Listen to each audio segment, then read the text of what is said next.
It's said that a drowning man will hold on to anything. It's a turn of phrase that's taken on new meaning for me in recent months. A time in my life that in the grand scheme of things has flashed by in an instant.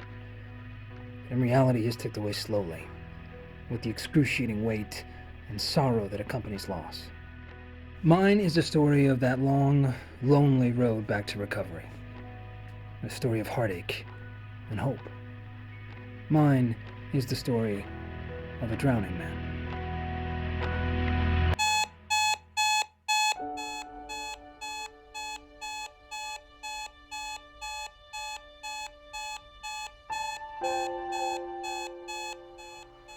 So I lost my wife 5 weeks ago. She didn't leave me. We didn't divorce. She died. My wife died 5 weeks ago. I know, it's kind of a dark way to kick things off, but I figure screw it, right? Why pull any punches at the outset? I guess it was my Carrie Bradshaw moment. I'll save, of course, for the manic optimism. All those cigarettes, and that first-generation MacBook.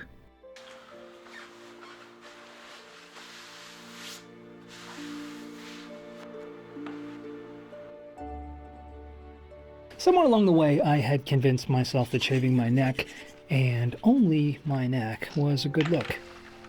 I don't know, there was something about an unnatural hairline accentuating my jaw that just really did it for me. Amy, my wife's name was Amy, is Amy. Sorry, I still haven't really figured out how that works. She always really seemed to like it. When I finished shaving, she'd wipe up my face with a towel, rub her hands over the stubble, and give me a kiss on the cheek.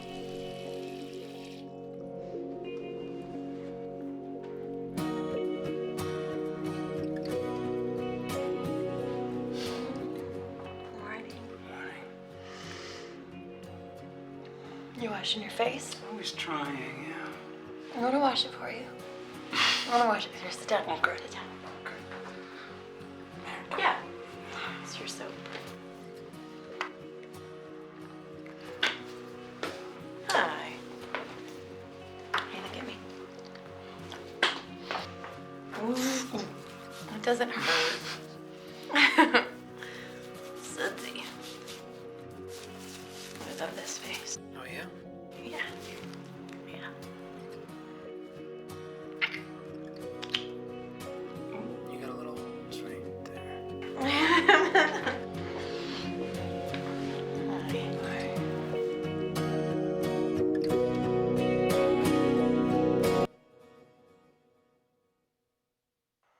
Amy's passing was unexpected, but not sudden. We'd been married 3 years, dated since college, and we were ready to start a family when she made a routine appointment with her OBGYN. It was a formality, really. I'll never forget that day. A routine office visit, setting the stage for what we had hoped would be 2 kids, 3 if she had her way. Well, that gave way to a discovery, then follow-up appointments, then specialists, then the news that nothing in this world could prepare you for. An anomaly, the doctor said. Especially when one considers Amy's family had absolutely no history of cancer. It was a fast and furious descent after she was diagnosed. See, it always struck me as funny how patients would seemingly fall off the page shortly after diagnosis, even if they were the picture of health in the waiting room literally minutes before their appointment. I don't know, I guess there was something about hearing those words that perpetuated, even hastened the symptoms. A drowning man. I'm sorry, that was cumbersomely dramatic. Let me try it again. A guy in the shower. To Amy's credit, she didn't so much as flinch when the doctor gave her the news. She took my hand in hers and she smiled. When the doctor left, she held my face in her hands and she kissed me. She was taking it a hell of a lot better than I was. She looked me in the eye as only she could, and she whispered, He who has hope. And that was my Amy. You know, it's strange how differently people look at you in the wake of a personal tragedy. My answering machine's maxed out with well-wishers. Friends letting me know when they're bringing over the next tray of lasagna. People calling to just check in, convey their deepest sympathies. My mother, she calls constantly to make sure that I've eaten. Oh, and DirecTV called, offering a pretty cool service upgrade. I feel like I'm handling it well.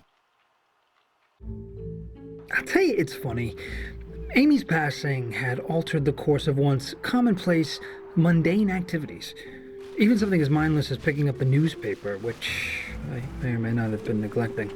That sort of stuff became difficult. And then there were my neighbors. They had no idea what to say to me, and I certainly didn't know what to say to them. The new sod's coming in good. What is it? That's Kentucky Bluegrass? Alright, well, give him hell, man.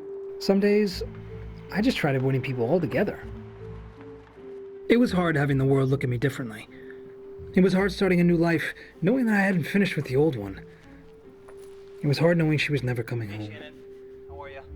You get to a point where you'll say anything. Life's a journey. Backlight, I always say.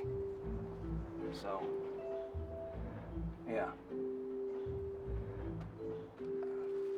Have a good day.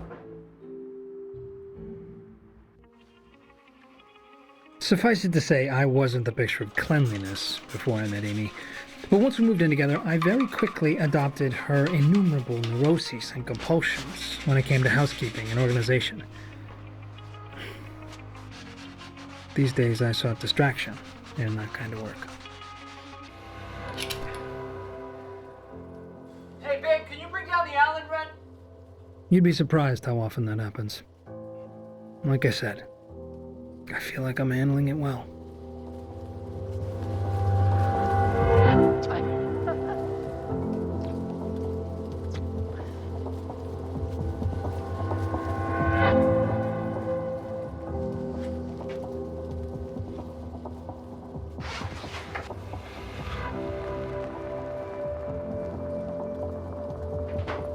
I'd been in constant contact with my mom since she left town. She wanted to stay longer, help ease the transition, but I just couldn't have her in the house anymore. She was coddling me, and there's just no place in recovery for a coddler. We spoke several times a day on a wide range of topics. I like to call her when I was at my best, so as not to burden her with my issues. Tuna! Mom, I told you I am trying to make tuna! I'm shouting because I can't find the goddamn can opener! No, I don't need you to send me yours. I need to find my own. To her credit, she never complained. Never threw my projections back in my face, no matter how strange or ridiculous a tangent we'd go off on. Yeah, I'm keeping pretty busy. Oh, which reminds me, do you know if they have, like, an adult space camp? Is that a thing? No, I mean, it's just always been an area of interest, and I thought... Hello? Other times, small talk made for the ideal distraction of my misery. Mom? Oh, wow. Sorry. Yeah, no, what did you guys end up doing for dinner? Oh, at Peking Garden? Yes. Did Dad order the little Uh-huh. Oh my God, so good. Right. Ugh, just delicious. I said delicious. It's just a thing Amy used. It's a thing Amy used to say. For those days when Mom's words weren't enough to weather the storm, I sought comfort in the warm embrace of some familiar friends, the League of Libations. After some casual conversation with the fellas, I'd fire up the karaoke machine Amy and I bought one Christmas at Costco. The girl loved to entertain, and yours truly was more often than not the life of the party. Hey-oh!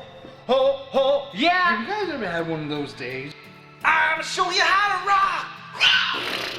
Rock and roll. I just wasn't ready. I just wasn't ready to lose her. I just wasn't ready. What would she say?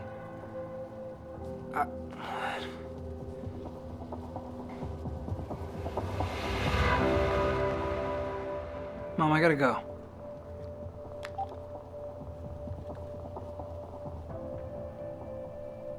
He who has hope.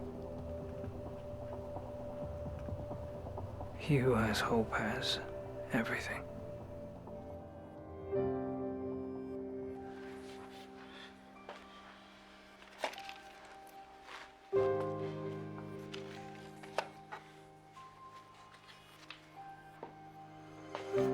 Let's take a picture. Smile!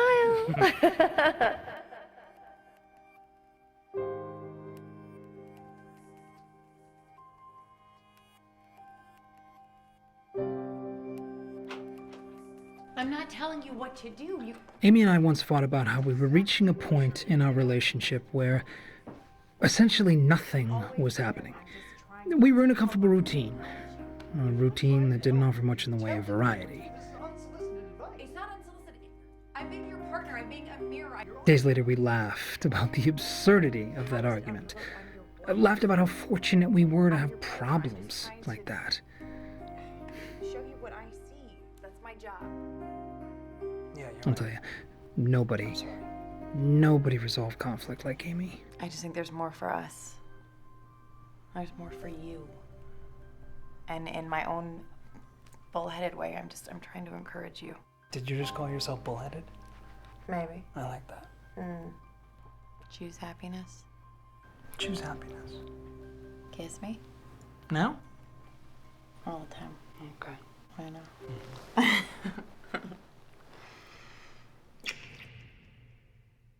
In that moment, it hit me.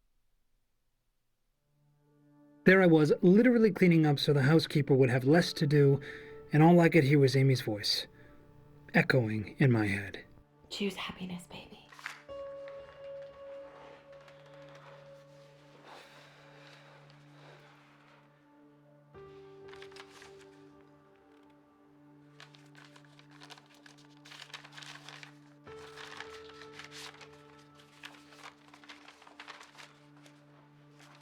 Hey, baby. Huge surprise. I'm alive. Okay, I'm not alive, but you always said it was good to open with a joke, so... Anyway, as promised, I've put this letter together for that moment. That moment when you felt like you were ready to return to the world. But I can only hope that you waited and didn't open this in the hospital hallway immediately after I gave it to you. All right. It's time to start a new chapter, love. But before you do, you have to bring closure to the old one. First things first, clean out my closet, box up my clothes, and donate them. It won't be fun or easy, but if you don't do it now, they'll only haunt you. Okay, that sounded dramatic, but you know what I mean. I promise you this will only make things better in the end. Trust me. Please offer anything and everything in my closet to your sister, because, let's be real, I don't need them. Oh, and make sure to tell her I really want her to have my black leather jacket. She's always loved it, and it looks really great on her. It makes me happy to think of her wearing it. I really, really want you to throw yourself into that novel you've always been dreaming about. Stop dreaming and just go do it. All you have is today. You're an incredible writer, and if you set your mind to it, I don't doubt for a second that it will be amazing. Oh, I want to read it. Well, this is just terrible. Oh, and stop bumming around the house all day. Okay, we both know you're not catching up on things or taking care of old projects. The house is clean, Brian. Okay, it's clean. Now go put on some clothes and just get the hell out of there. Go to the movies. Have a drink with your friends. Hike the canyons. Get lost in one of those used bookstores you love so much. Don't put too much pressure on yourself, but don't actively hold back either. I'm not asking you to reinvent who you are overnight. Just take things slow, okay?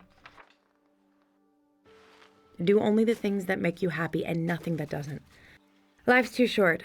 Trust me, this I know.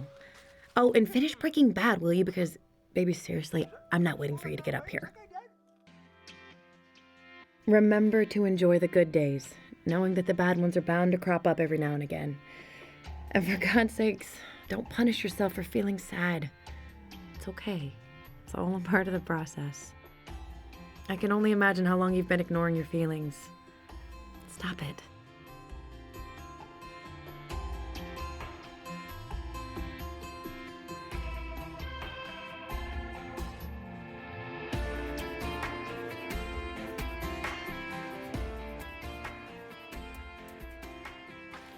I want you to branch out into new things. Try Indian food.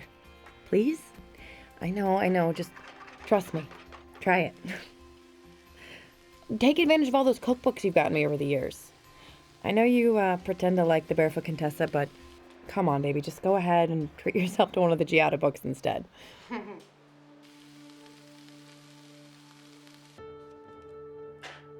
Now stop reading. Refer to the next few pages only on your worst days. Those days when the sadness is more than you can handle. That's when you'll need me, and that's when I'll be there. I never left you. I believe in you, baby, so much. Just as you always believed in me. And while I may not be there like I once was, I can promise you one thing. No matter where you are, no matter what you're doing, I still believe in you. I never stopped. I never could. God, I love you, Brian. More than you'll ever know. Choose happiness, baby. I choose you. You are my happiness.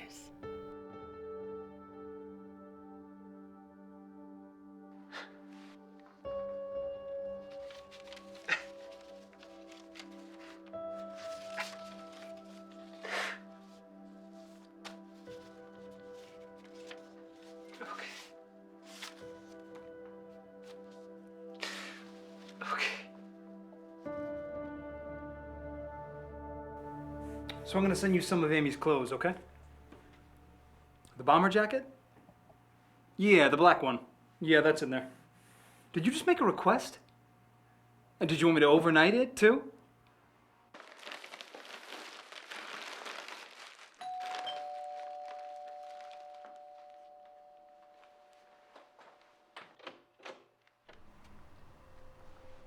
Mr. Ross, Yes. my name's Darren Cole. I was your wife's instructor.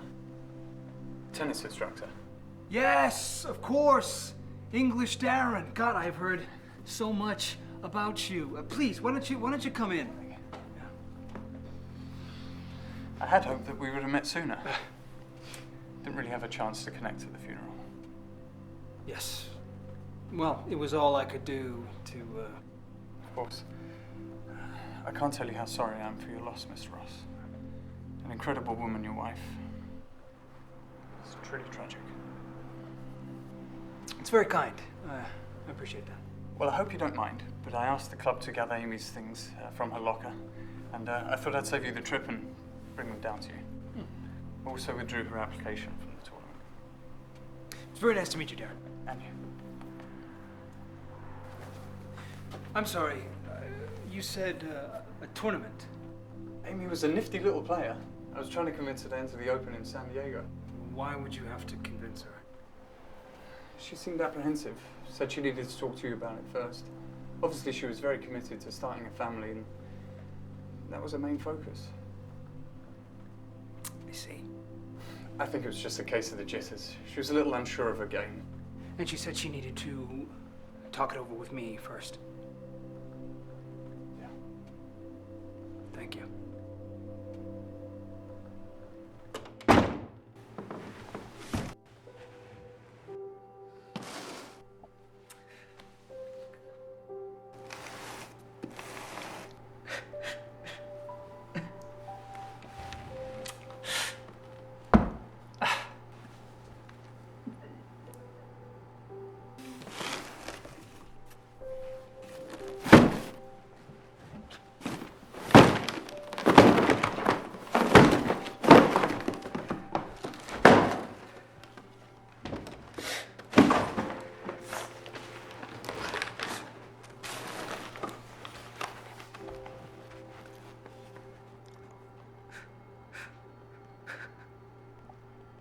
To think Amy was anxious and insecure, it's a crippling thought.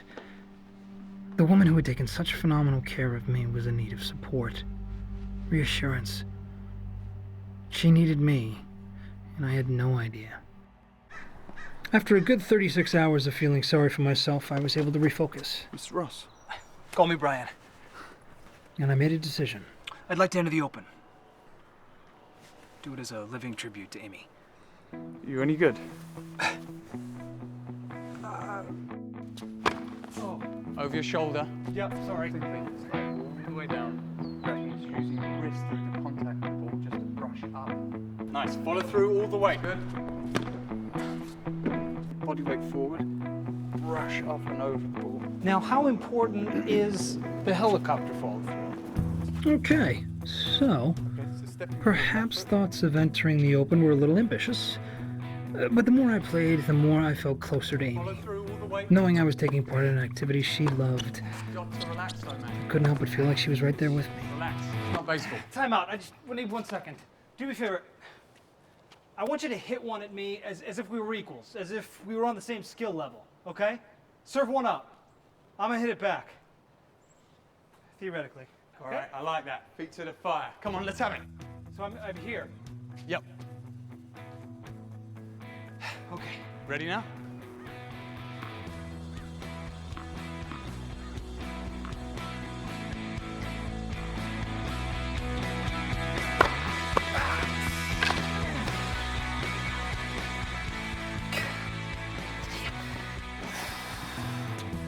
Bloody Nora, I got you with a good one there, didn't I?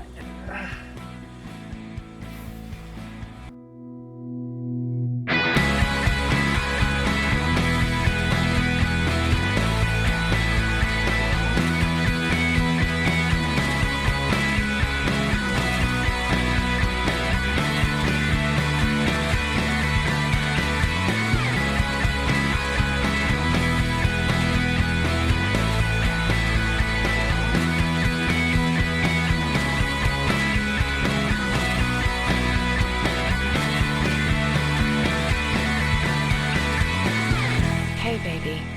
Can I tell you a secret? I love you. Always will.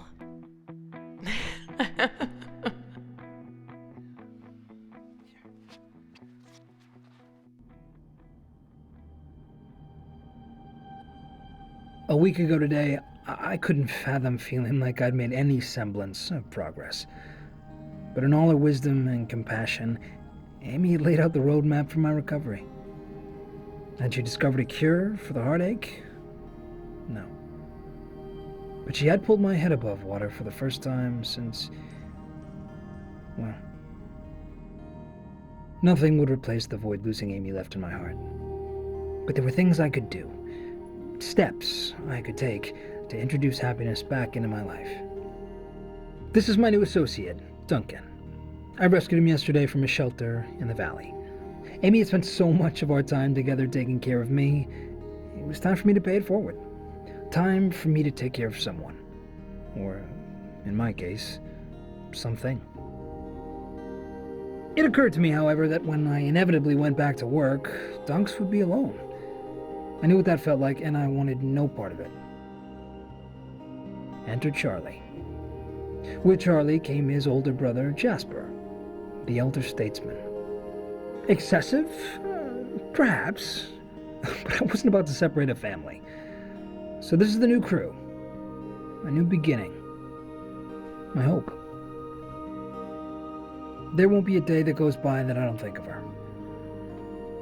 But now, I know that in time I'll be stronger. I know that today will be better than the last. And I know that he who has hope has everything.